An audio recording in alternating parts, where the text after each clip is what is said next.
제3장. 이스라엘 자손이 각자의 성읍에 살았더니 일곱째 달에 이르러 일제히 예루살렘에 모인지라.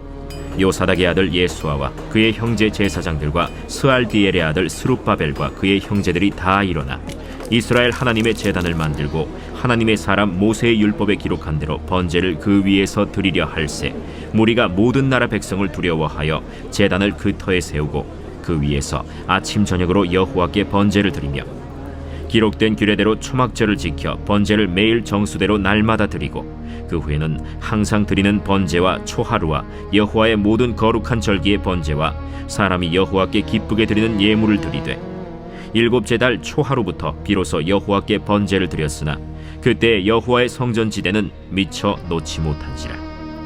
이에 석수와 목수에게 돈을 주고 또 시돈 사람과 두로 사람에게 먹을 것과 마실 것과 기름을 주고 바사왕 고레스의 명령대로 백향목을 레바논에서 요빠 해변까지 운송하게 하였더라. 예루살렘에 있는 하나님의 성전에 이른 지 2년 둘째 달에 스알디엘의 아들 스룹바벨과 요사닥의 아들 예수아와 다른 형제 제사장들과 레위 사람들과 무릇 사로잡혔다가 예루살렘에 돌아온 자들이 공사를 시작하고 20세 이상의 레위 사람들을 세워 여호와의 성전 공사를 감독하게 하매 이에 예수아와 그의 아들들과 그의 형제들과 간미엘과 그의 아들들과 유다 자손과 헤나닷 자손과 그의 형제 레위 사람들이 일제히 일어나 하나님의 성전 일꾼들을 감독하니라. 건축자가 여호와의 성전에 기초를 놓을 때 제사장들은 예복을 입고 나팔을 들고 아삽 자손 레위 사람들은 제금을 들고 서서 이스라엘 왕 다윗의 규례대로 여호와를 찬송하되 찬양으로 화답하며 여호와께 감사하여 이르되 주는 지극히 선하심으로 그의 인자하심이 이스라엘에게 영원하시도다.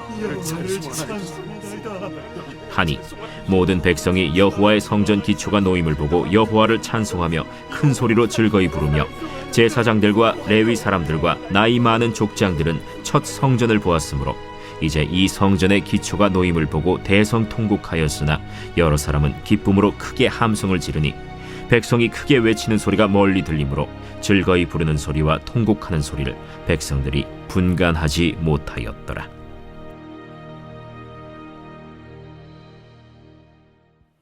오늘 우리에게 주시는 하나님의 말씀은 에스라 3장입니다. 에스라서 1장에서는 70년간 포로 생활을 하던 이스라엘 백성들이 어떻게 다시 고국으로 돌아오게 되었는지에 대한 내용이 있었습니다. 바벨론을 멸망시킨 고레스의 명령으로 고국으로 돌아와 무너진 여호와의 성전을 재건할 수 있게 된 것이지요. 이 소식에 그 마음이 감동된 자들, 곧 하나님의 성전을 다시 세우고 그곳에서 하나님께 예배드리게 되었다는 것을 생각하며 마음이 흥분되었던 사람들이 다시 고국으로 돌아오게 되었습니다. 이 포로 귀환은 총 3번에 걸쳐 3차에 걸쳐서 이루어졌는데요. 주전 538년에 1차 포로 귀환을 하게 됩니다. 이때 지도자가 스룹바벨과 대제사장 예수아였습니다. 그런데 1차 귀환에 이어서 곧바로 2차 귀환이 있었던 것이 아니라 2차 귀환은 약 80년 뒤인 주전 458년에 에스라의 지도 가운데 이루어지게 됩니다. 그러니까 에스라서 1장부터 6장의 내용은 1차 귀환했던 사람들의 역사로 거슬러 올라가 과거를 회상하는 말씀이라고 할 수 있습니다. 이제 3장에서는 고국으로 돌아온 이스라엘 백성들이 성전 재건을 시작하는 내용이 나오고 있습니다. 1절부터 6절에는 성전 공사를 위한 준비, 그리고 7절부터 13절은 성전 기초인 지대를 놓는 내용이 나오고 있습니다. 1절입니다. 이스라엘 자손이 각자의 성읍에 살았더니 일곱째 달에 이르러 일제히 예루살렘에 모인지라. 아멘. 고국으로 돌아온 이스라엘 백성들이 일곱째 달 이제 각자의 성읍에서 예루살렘으로 일제히 모였습니다. 왜 일곱째 달에 모이게 되었을까요? 일곱째 달에는 이스라엘의 여러 절기들이 모여 있었기 때문입니다. 나팔절과 대속죄일, 그리고 초막절, 이러한 절기들이 일곱째 달에 몰려 있었습니다. 그러면 이렇게 함께 모인 백성들은 무엇을 했을까요? 성전 재건 공사를 바로 시작했을까요? 아니요. 이들은 먼저 함께 모여 아침과 저녁으로 예배를 드렸습니다. 2절과 3절입니다. 요사닥의 아들 예수아와 그의 형제 제사장들과 스알디엘의 아들 수룹바벨과 그의 형제들이 다 일어나 이스라엘 하나님의 제단을 만들고 하나님의 사람 모세의 율법에 기록한 대로 번제를 그 위에서 드리려 할새 무리가 모든 나라 백성을 두려워하여 제단을 그 터에 세우고 그 위에서 아침 저녁으로 여호와께 번제를 드리며. 아멘. 2절에는 먼저 요사닥의 아들 예수아의 이름이 나오고 뒤에 스룹바벨의 이름이 나오고 있습니다. 예수아는 당시 1차 포로 귀환의 종교적 지도자로서 대제사장이었고 스룹바벨은 정치적 지도자라고 할 수 있습니다. 이 두 명의 지도자를 중심으로 함께 모인 온 백성들은 예수아 대제사장 예수아의 주도하에 하나님께 번제를 드렸습니다. 이들은 지금 폐허가 된 과거 하나님의 제단이 있었던 자리 그 터에 제단을 세우고 아침과 저녁으로 하나님께 번제를 드렸습니다. 다시 말해 이들은 성전 재건을 시작하기에 앞서서 무엇보다 예배를 드렸습니다. 이러한 모습에서 회복의 조건, 곧 회복은 어떻게 오는지를 우리에게 보여주고 있습니다. 여기서 우리가 보게 되는 회복의 조건은 첫 번째, 하나님의 역사를 위해 회복을 위해 사람들이 함께 모였다는 것입니다. 그리고 두 번째는 백성의 지도자와 리더들이 다 일어선 것입니다. 그리고 마지막 세 번째로 무엇보다 그들은 먼저 하나님 앞에 풍성한 예배를 드렸다는 것입니다. 이들이 모인 이유가 무엇이었습니까? 이들은 한 마음과 한 뜻으로 하나님의 성전을 다시 재건하기 위해 모였습니다. 그런데 그들은 곧바로 성전 공사를 시작한 것이 아니라 예배를 드리기 시작했습니다. 그것도 아침과 저녁, 밤낮으로 번제를 드리며 예배했습니다. 사랑하는 성도 여러분, 회복은 어떻게 오는 것일까요? 먼저 헌신된 사람들이 모이는 것입니다. 여기서 중요한 것은 많은 사람들이 모였다는 것 자체가 아니라 모인 사람들이 한 마음과 한 뜻으로 모였다는 것입니다. 이들이 모인 이유는 무엇보다 하나님께 예배하기 위해 모였습니다. 그리고 이 일을 앞장선 백성의 지도자 리더들이 다 일어섰습니다.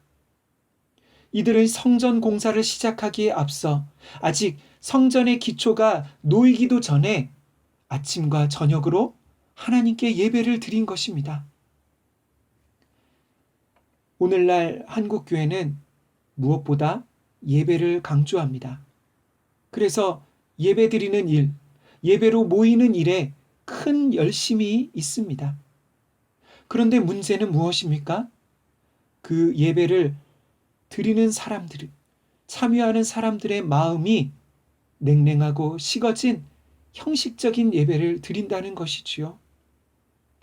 사람들의 마음이 형식적인 주일 예배를 드리고 난 이후에 다른 사람들과의 모임들, 그리고 사역들, 그리고 개인의 여가 시간을 보내는데 더 그 마음이 있다는 것입니다. 중요한 것은 무엇입니까? 한 번의 예배를 드려도 하나님을 향한 갈급함으로 진실함으로 드리는 것이 중요한 것이지요. 이스라엘 백성들이 아침과 저녁으로 번제를 드렸다는 것은 이들이 그저 많은 예배를 드렸다는 것이 아니라 하나님을 향한 그들의 갈급함을 보여주고 있는 것입니다. 무엇보다 이들은 이방왕 고레스를 통해 역사하신 하나님께 감사의 예배를 드리고 있습니다. 그들은 역사의 주관자가 하나님이심을 알게 된 것이지요. 그들은 70년 동안 멸망한 나라의 백성으로 이방 땅에서 포로로 살았지만 하나님은 여전히 살아계시고 전능하신 하나님이심을 믿고 깨닫게 된 것입니다. 그래서 그들은 성전을 공사를 시작하기에 앞서 성전 기초를 놓기도 전에 밤낮으로 예배한 것입니다. 그래서입니다. 사역보다 예배가 먼저입니다. 사역보다 예배가 중요합니다. 예배는 하나님이 주인 되심을, 왕 되심을 인정하고 그분을 높이는 것입니다. 공동체의 회복은 이 예배를 통해 이 세상 만물의 주관자 되시는 하나님을 인정하고 높이는 것에서부터 시작되는 것입니다. 사랑하는 성도 여러분, 우리 가정의 회복 또한 마찬가지인 것 같습니다. 여러분의 가정에는 가정 예배가 있습니까? 가정의 회복은 온 가족이 함께 둘러앉아 그 가정의 리더인 남편과 아내, 부부가 함께 한 마음과 한 뜻으로 예배를 드릴 때 시작됩니다. 혹시 가정에 집안에 믿는 사람이 나밖에 없습니까? 그러면 혼자서라도 예배하셔야 합니다. 예배를 통해 하나님을 높이고 그분이 우리 모든 삶의 주인 되심을 인정하고 그분과 풍성한 교제를 나누며 감사의 예배를 드릴 때 회복은 시작되는 것입니다. 이제 새해 2021년이 시작될 때 여러분은 무엇을 새롭게 다짐하기를 원하십니까? 어떤 일을 계획하고 시작하기에 앞서서 무엇보다 가정 예배를 드리는 우리 산돌의 가정들이 되시기를 간절히 소망합니다. 저는 지금 코로나로 함께 모여 예배드리기 어려운 이때가 가정에서 드리는 예배로, 가정에서 함께 모여 예배드리는 좋은 기회가 된 것 같습니다. 그리고 여기서 주목할 것이 하나 있습니다.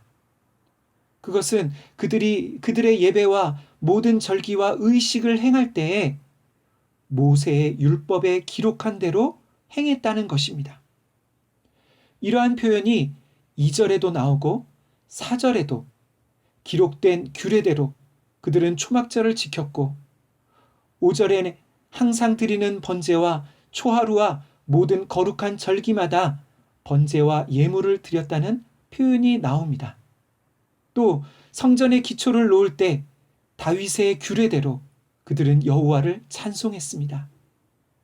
이것이 무슨 의미일까요? 이것은 포로 귀환한 이스라엘 백성들이 제사의식과 그들의 모든 종교의식뿐만 아니라 그들의 모든 삶의 기준으로 하나님의 말씀에 순종하는 삶이 동반되었음을 의미하는 것입니다. 사랑하는 성도 여러분, 우리의 예배가 참으로 하나님께서 받으실 만한 예배가 되려면 우리의 삶에 순종이 동반되어야 합니다. 아무리 열심히 주일 예배를 드렸다 할지라도 이후에 한 주간의 일상의 삶에서 하나님을 의식하며 순종하는 삶이 따르지 않는다면 어떻게 그러한 예배가 진실한 예배가 될 수 있겠습니까? 마지막으로 7절부터 13절에서는 성전 공사가 시작되고 드디어 성전의 기초를 놓게 되는 내용이 나옵니다. 그런데 그 성전의 기초가 놓인 모습을 보고 사람들의 엇갈린 반응이 나타납니다. 나이 많은 화려한 첫 성전, 솔로몬 성전을 보았던 사람들은 그에 비해 너무나 초라한 현재의 성전의 모습에 대성통곡을 했습니다. 그러나 그 밖에 다른 모든 사람들은 큰 기쁨의 함성을 질렀습니다. 이러한 사람들의 반응은 여러 이유가 있겠지만 한편으로는 그들의 눈에 보이는 성전의 외적인 모습 때문에 이런 반응을 한 것이지요. 사랑하는 성도 여러분, 가장 중요한 것은 무엇일까요? 비록 사람들이 보기엔 작고 초라할지 모르지만 중요한 것은 그곳에 하나님이 임재하시는가입니다. 과거 이스라엘엔 화려한 성전, 솔로몬 성전이 있었어도 그들의 타락과 부패, 우상 숭배로 하나님은 그들의 성전을 기뻐하시지 않았습니다. 그곳에서 드리는 그들의 예배를 기뻐하시지 않았고 오히려 그들을 심판하셨습니다. 중요한 것은 건물이 아니라 그곳에서 예배드리는 사람들의 삶, 그리고 말씀에 순종하는 삶인 것이지요. 이제 한 해를 마무리하고 새해를 맞이하면서 무엇보다 우리 가운데 진정한 예배가 회복되고 그 예배를 통해 하나님의 회복을 경험하게 되기를 간절히 소망합니다. 아멘.